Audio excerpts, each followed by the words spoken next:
আজকের থেকে জুনিয়র ডাক্তারদের অর্ধেক কর্মবিরতি উঠে গিয়ে তারা কাজ শুরু করলেন। এমার্জেন্সি পরিষেবা দেওয়া এবং Sagar Dutta medical college and হাসপাতালের আন্দোলনরত জুনিয়র ডাক্তাররা জানান, 7 দিন আমরা দেখব যে পুলিশ আউটপোস্ট করা হয়েছে, তার কাজ এবং কর্তৃপক্ষকে যে বিষয়গুলো তুলে ধরা হয়েছে, দাবিগুলো বলা হয়েছে, সেগুলো যদি পূরণ না হয় তাহলে পুনরায় আন্দোলনের পথে তারা যাবে এবং আগামী বুধবার Sagar Dutta medical college and হাসপাতালের আন্দোলনরত জুনিয়র ডাক্তাররা অভয়া ক্লিনিক নিয়ে বন্যা দুর্গত মানুষদের পাশে তারা দাঁড়াবেন এবং আগামী রবিবার medicine of Sagar Dutta medical college and হাসপাতালে তারা অভয়া ক্লিনিক করবেন বলে জানান।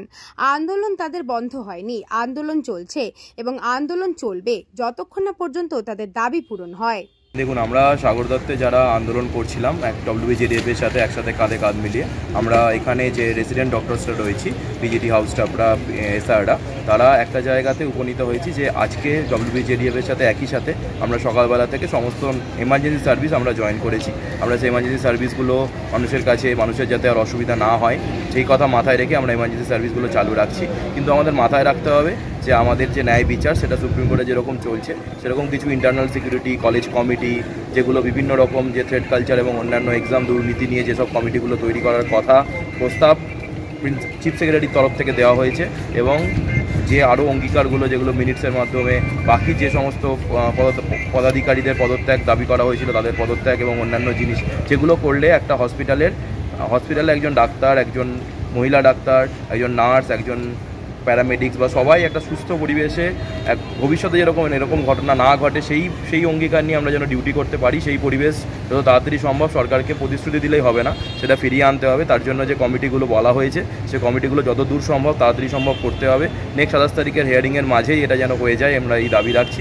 আমরা জানি RGকর মেডিকেল কলেজের রেসিডেন্ট ডক্টরসরা একই দাবি রেখেছেন যে 27 তারিখ অবধি সমস্ত জিনিসগুলো যদি আমরা দেখি যে সেরকম কিছু ভালো আমাদের দাবির মতো জিনিসগুলো মানা না হচ্ছে, তাহলে আমরা পরবর্তীতে কিন্তু আমরা আবার আমাদের সিজওয়ার্কে ফিরতে পারি এবং আমাদের এই দাবিগুলো কিন্তু শুধু আমাদের দাবি নয়, এটা একটা সুস্থ পরিবেশে যাতে এই রকম ঘটনার ভবিষ্যতে না ঘটে সেই জন্যই আমাদের এই দাবির অঙ্গীকার। এবং এর পাশাপাশি আমরা কিন্তু একটা কথা বলতে চাই, আমরা শুধু এই কদিনের মাঝেও অনেক অভয়া ক্লিনিকের মাধ্যমে মানুষের সাথে যোগদানের অঙ্গীকার করেছি এবং এর পরবর্তীতে এই সময় যেহেতু একটা ভয়াবহ বন্যা পরিস্থিতি চলছে পশ্চিমবঙ্গের কিছু জেলায়, সেখানে আমাদের টিম ওয়াইজ একটা মেডিকেল কলেজ থেকে একটা টিম এক একদিন যাচ্ছে এবং আমাদের সাগর দত্ত হসপিটাল থেকে আমরা আগামী বুধবার আমরা ওই যে বন্যা দুর্গত ওই অঞ্চলে আমরা একটা বড় টিম নিয়ে যাওয়ার আমরা চেষ্টা রাখছি। আমাদের এমার্জেন্সি সার্ভিস আমরা যেমন দেবো, আমাদের সবসময় আমরা যে ডিউটিটা আমরা করি তার থেকে বেশি পরিমাণ ডিউটি করে আমরা মানুষের সাথে যোগদান করতে চাই।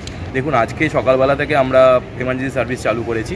আমরা নেক্সট 2-3 দিনে এটা আমরা খুব ডিটেলে অবজার্ভ করব এবং এই জিনিসগুলো নিয়ে আমাদের মেন এই মুহূর্তে উৎকণ্ঠা বা আমাদের এই মুহূর্তে যে চিন্তাভাবনা, এই সব বিষয়গুলো নিয়ে আমরা দেখব সেখানে পুলিশ আউটপোস্ট বা বেসিক সিসিটিভি বা আমাদের যে ডিউটি রুমগুলো বা যে কলেজের ভেতরকার সিকিউরিটি সেটা কতটা হলো। এবং তার পাশাপাশি একটা জিনিস বারবার বলার চেষ্টা করছি যে কলেজের ভেতরে যে বিভিন্ন রকম দুর্নীতিমূলক কমিটি যেগুলো ছিল বা যে থ্রেড কালচার ছিল বা এক্সাম দুর্নীতি এবং অন্যান্য আর্থিক দুর্নীতির যে জায়গাগুলো ছিল সেগুলোকে নির্মূল করতে হবে। সেই সব কমিটিগুলো ভেঙে নতুন করে একটা টাস্ক ফোর্স গঠন করতে হবে এবং তার পাশাপাশি ইউজি লেভেলে আলাদা স্টুডেন্ট বডি এবং পিজি লেভেলে রেসিডেন্ট ডক্টর অ্যাসোসিয়েশন, এই দুটোকে খুব তাড়াতাড়ি যাতে একটা করে দেওয়া যায় কলেজ কর্তৃপক্ষের তরফ থেকে, সেটা আমরা সেই দাবি রাখছি।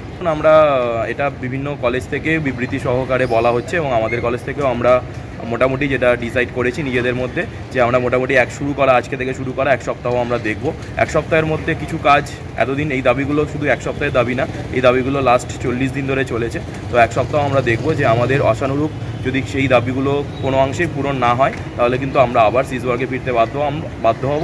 আমরা যেরকম লোকের সাথে কানেক্ট করছি, অভয়া ক্লিনিক, হেলথ রিলিফ ক্যাম্প বা বিভিন্ন বন্যা কবলিত এলাকায় ক্যাম্প, সেগুলো আমরা করব, কিন্তু আমাদের এই কাজের জায়গাটায় ফেরার জন্য সরকারের তরফ থেকে সদিচ্ছা দেখাতে হবে। আমরা সদিচ্ছা দেখাতে সবসময় প্রস্তুত। বলরাম বসুর report, news Banga time. Om Sai banquet and guest house. আপনার পরিবারের যে কোনো সামাজিক অনুষ্ঠানের জন্য আসুন ওম সাই ব্যাংকুয়েট অ্যান্ড গেস্ট হাউসে। এই অঞ্চলের সবচেয়ে বড় সেরা ব্যাংকুয়েট। সিজন টাইমের ভিড় এড়াতে এখনই বুকিং করুন। আমাদের ঠিকানা ডাক্তার গোপাল চ্যাটার্জি রোড, সোদপুর, গির্জা। আমাদের যোগাযোগ নম্বর 9051714263।